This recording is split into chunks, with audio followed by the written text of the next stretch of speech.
Hey everyone, just a quick ask before we get into the newscast. If you really like Wake Up, I would love it if you gave us 5 stars on Spotify or Apple Podcasts and drop a quick comment there to let people know about this newscast. It would really help people discover us. All right, on with the news.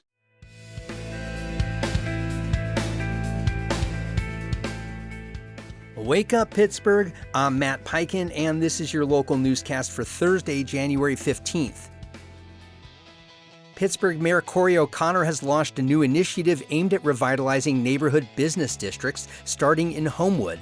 Dubbed Main and Main, the program will support small businesses with loans, permitting improvements, and housing incentives. At Tuesday's announcement, O'Connor highlighted the Homewood Gateway Project, a new mixed-use complex with 44 housing units, most of them affordable and retail space. Community leaders praised the plan as a transformative investment. Local entrepreneur Chantel Green, whose restaurant Dirty Bird's Chicken will open this spring, called the support promising but said follow-through is key. Read more about this in the Post-Gazette.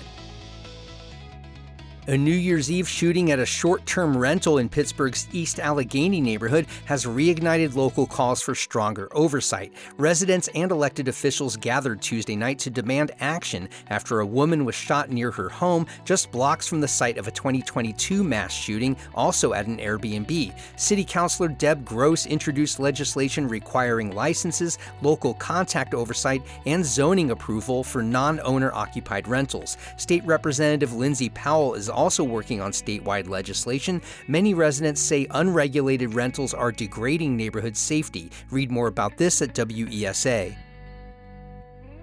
Pittsburgh's $500 million Bakery Square expansion is moving forward as the city's planning commission granted developer Walnut Capital an exemption from a costly traffic impact study. The exception allows phase-by-phase reviews instead of a full district-wide analysis in response to shifting market demands, particularly a declining need for office space. The first phase includes a 10-story mixed-use building with an AI workforce hub and nearly 200 apartments. City officials say the exemption reflects a broader effort under Mayor O'Connor to accelerate development by reforming outdated permitting rules. You can read more about this in the Post-Gazette. The union representing workers at the National Institute for Occupational Safety and Health says the agency has officially reversed last year's sweeping job cuts. Nearly all Institute employees in Pittsburgh, Ohio, and West Virginia who received layoff notices in 2025 have now been reinstated, including those at the agency's coal mine safety and respirator labs in Pleasant Hills. Union leaders credited months of advocacy and public pressure for the reversal. The Biden administration had faced legal and political challenges over the layoffs, which critics called unlawful. Read more about this in the Business Times. And with the NFL draft expected to draw up to 700,000 visitors to Pittsburgh in April, local leaders are working fast to address downtown's nearly 50 empty storefronts. The Pittsburgh Downtown Partnership has revived its Project Pop-Up program, offering short-term retail leases to local businesses to fill these vacancies before the draft begins. The goal is to create lasting economic opportunities, not just short-term activity. Incentives like rent abatements and storefront art displays are also part of the effort.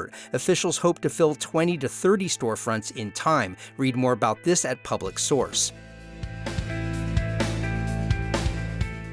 I wanted to let you know a special project is taking me away from these Wake Up newscasts for the next couple of weeks, but I'll be back with a fresh episode January 29th. If you haven't already, sign up for our free daily newsletter. It's basically this newscast in written form. Go to Wake Up Pitt, that's Pitt with one T, .transistor.fm. You can also find us on Facebook and Instagram at Wake Up Pitt. And please share this podcast with your friends who care about this city. I'm Matt Peiken. Thanks for starting your weekdays with Wake Up Pittsburgh.